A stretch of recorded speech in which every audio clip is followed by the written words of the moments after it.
నమస్తే, welcome to our channel. నేను సిరి. తెలంగాణలో రాజకీయాలు అయితే రసవత్తరంగా మారబోతున్నాయి. ఎందుకంటే తెలంగాణ ముఖ్యమంత్రి రేవంత్ రెడ్డికి అత్యంత సన్నిహితుడిని టీపీసీసీ చీఫ్ గా తను నియమించుకున్నారు. సో మరి చూడాలి ఏం జరుగుతుంది ఏంటి అనేది. సో ఈ అంశాన్ని మనకు వివరించడానికి మనతో పాటు ఉన్నారు ప్రముఖ రాజకీయ విశ్లేషకులు, సీనియర్ జర్నలిస్ట్ సిఎస్ రావు గారు. నమస్కారం సార్.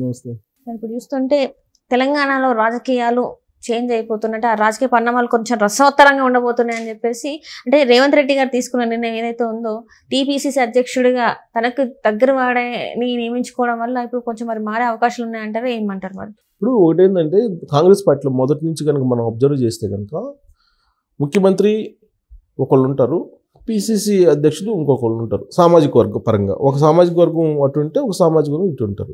ఈ రెండు పదవులు చాలా కీలకం కాంగ్రెస్ పార్టీలో. వీటితో పాటు శాసనసభ పక్ష నేతగా ఉండేవాళ్ళు ఎవరైతే ఉంటారో వాళ్ళు కూడా ప్రతిపక్షంలో ఉన్నప్పుడు అది కీలకం. అలాగే ప్రచార కమిటీ చైర్మన్ ఎవరంతా అదొకటి ఇంపార్టెంట్ పోస్ట్. ఈ నాలుగు చాలా ఇంపార్టెంట్ పోస్టులు. వీటిలో ఈ రెండు బాగా ఇంపార్టెంట్, పిసిసి అలాగే సీఎం.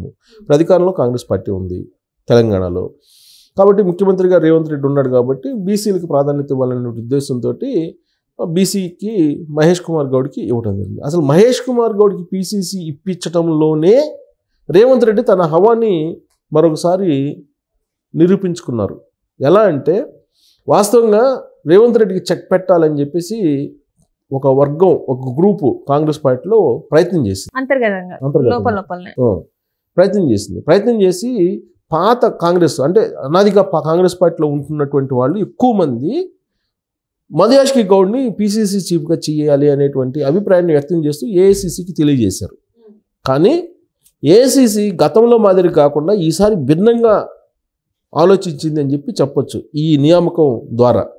ఎలా అంటే ఏఐసీసీ ఎప్పుడు కూడా కొంచెం ముందుకు దూకుడుగా వెళ్తున్నాడు, మనల్ని మించిపోతున్నారు అనగానే ఒకళ్ళు ప్యారలల్గా లేపుతారు. ప్యారలల్ లేపి ఆ దూకుడుని తగ్గించడానికి ప్రయత్నం చేస్తారు. ఆ క్రమంలో మధుయాష్కి గౌడ్కి ఇస్తారేమో రేవంత్ రెడ్డి దూకుడుని తగ్గించడానికి అని చెప్పేసి అనుకున్నారు.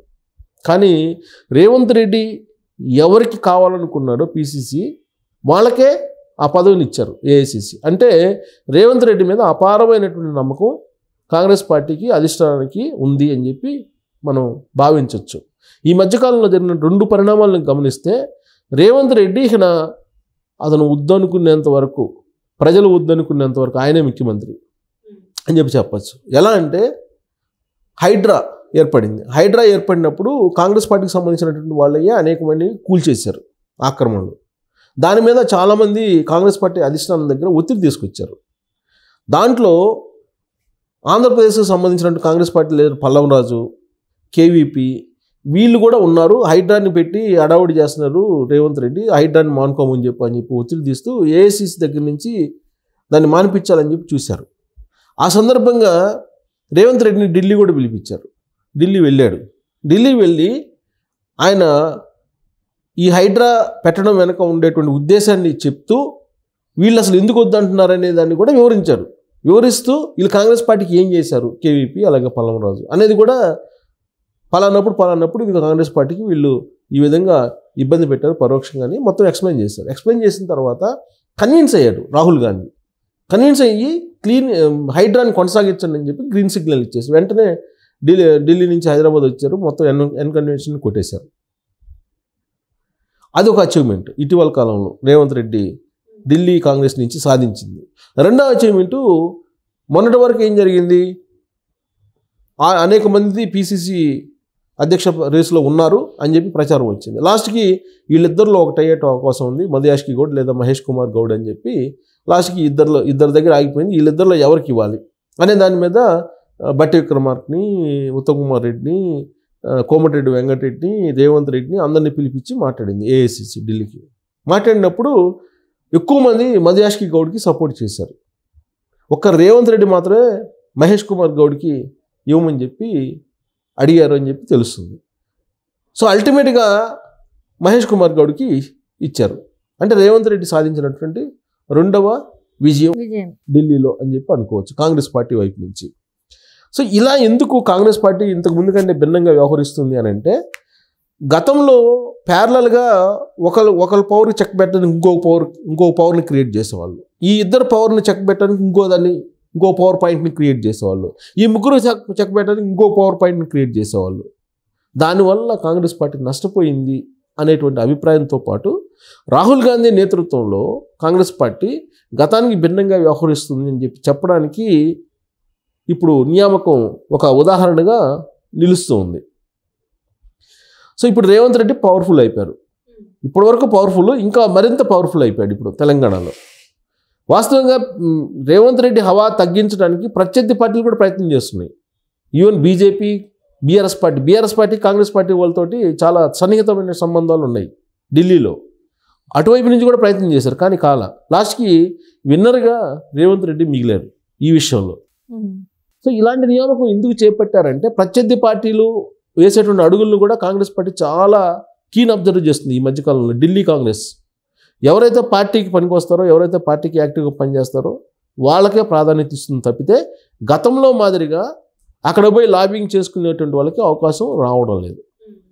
దానికి నిదర్శనమే ఇప్పుడు నియామకం. గతంలో రాజశేఖర రెడ్డి 2004లో సీఎం మొట్టమొదటిసారిగా అయ్యాడు. సీఎం అయిన తర్వాత సీఎం అయ్యే నాటికి డి శ్రీనివాస్ పిసిసి అధ్యక్షుడిగా ఉండేవాళ్ళు. వీళ్ళిద్దరూ జోడెద్దుల మాదిరిగా పనిచేశారు. బీసీ డి శ్రీనివాస్, ఈయనేమో రెడ్డి సామాజిక వర్గం. సో అదే ఈక్వేషన్ కంటిన్యూ అవుతూ వచ్చింది. తర్వాత Botsa Satyanarayana BC equation. So Rajasekhara Reddy ఎవరినైతే అనుకున్నాడో వాళ్ళకే ఇచ్చారు. అప్పుడు బొత్స సత్యనారాయణకి ఇప్పించడానికి రాజశేఖర రెడ్డి ప్రయత్నం చేసి బొత్స సత్యనారాయణకే బీసీసీ ఇప్పించారు. తిరుగులేని నాయకుడిగా 2009 నాటికి ఎదిగాడు రాజశేఖర రెడ్డి కాంగ్రెస్ పార్టీలో. అధిష్టానాన్ని కూడా ధిక్కరించేటువంటి పరిస్థితికి, అధిష్టానాన్ని కూడా మించిపోయేటువంటి పరిస్థితి, అధిష్టానాన్ని నడిపించేటువంటి పరిస్థితికి వచ్చేసాడు. సరే, దురదృష్టవశాత్తు ఆయన హెలికాప్టర్ ప్రమాదంలో చనిపోయాడు. ఆ తర్వాత కాంగ్రెస్ పార్టీ పరిణామాలు మారి అదొక ఎపిసోడ్. సేమ్ సిచ్యువేషన్ ఇప్పుడు రేవంత్ రెడ్డి విషయంలో కూడా మనం రివీల్ చేసుకుంటే, ఆ రోజు రాజశేఖర రెడ్డి ఏ విధంగా అయితే ఏఐసిసిని అంటే ఢిల్లీ కాంగ్రెస్ని కన్విన్స్ చేసి దాని మీదనే పెత్తనం చేసేటువంటి పరిస్థితికి వచ్చాడు రాజశేఖర రెడ్డి, సేమ్ ఇప్పుడు రేవంత్ రెడ్డి కూడా వచ్చాడని చెప్పచ్చు ఈ నియామకం ద్వారా. సో కాబట్టి పవర్ఫుల్ అయ్యాడు రేవంత్ రెడ్డి అని చెప్పచ్చు. ఇంత పవర్ఫుల్ కారణం ఏంటంటే, ఒకవైపు బీజేపీ అధికారం కోసం పరుగులు పెడుతుంది, ఇంకొక వైపు బీఆర్ఎస్ మళ్ళీ అధికారం రావాలని ప్రయత్నం చేస్తుంది. ఈ క్రమంలో వాళ్ళు వేస్తున్నటువంటి ఎత్తుగడల్ని కాంగ్రెస్ పార్టీ చూస్తుంది ఢిల్లీ నుంచి. ఇప్పుడు బీజేపీ ఏం చేస్తుంది, మళ్ళీ బండి సంజయ్కి అధ్యక్షుడిగా ఇవ్వాలనేటువంటి ప్రయత్నం చేస్తుంది. బీఆర్ఎస్ పార్టీ మా నాయకత్వాన్ని మార్చుకోవాలని చూస్తుంది. హరీష్ రావుకి అసెంబ్లీలో ప్రతిపక్ష హోదా ఇస్తే ఎలా ఉంటుంది వీటన్నిటిగా పరిశీలిస్తుంది. కానీ అది జరగని పని, అది వేరే విషయం. బీఆర్ఎస్ పార్టీ సరే, బీఆర్ఎస్ పార్టీ ఒక ప్రాంతీయ పార్టీ, అదేమో బీజేపీతోటి కలిసే అవకాశం ఉంది, లేదంటే బీజేపీతో కలిసి నడిచే అవకాశం ఉందని చెప్పి ప్రచారం జరుగుతుంది. ఒకవేళ బీజేపీ అలాగే బీఆర్ఎస్ పార్టీ రెండు కలిసి నడిస్తే బలమైనటువంటి నాయకులు కావాలి కాంగ్రెస్ పార్టీకి. బలమైనటువంటి నాయకులు కావాలంటే నడిపించే నాయకుడు కావాలి. కాంగ్రెస్ పార్టీ మొత్తం మీద నడిపించే నాయకుడు రేవంత్ రెడ్డి కనిపిస్తున్నాడు. అందుకే ఆయన్ని మరింత బలోపేతం చేయడానికి మహేష్ కుమార్ గౌడ్కి పిసిసి అధ్యక్ష పదవి ఇవ్వడం జరిగింది. అంటే మహేష్ కుమార్ గౌడ్ రేవంత్ రెడ్డి అడుగు వేసేటువంటి మనిషి. కాబట్టి రేవంత్ రెడ్డి అనుకున్నటువంటి మనిషికి పిసిసి ఇచ్చారు. కాబట్టి రాబోయేటువంటి రోజుల్లో ఇక కాంగ్రెస్ పార్టీకి తిరుగు ఉండదు నాయకత్వం విషయంలో. సో మరి ఇలాంటి బలమైన నాయకత్వాన్ని ఎదుర్కోవడానికి బండి సంజయ్కి బీజేపీ నుంచి మరి అధ్యక్ష బాధ్యతలు ఇవ్వబోతున్నారని చెప్పి తెలుస్తుంది. ఈ రెండు పార్టీల మధ్య అసలు బీఆర్ఎస్ పార్టీ ఉంటుందా ఊడుతుందా అనేది కూడా ఒక చర్చ నడుస్తుంది. Right, thank you so much.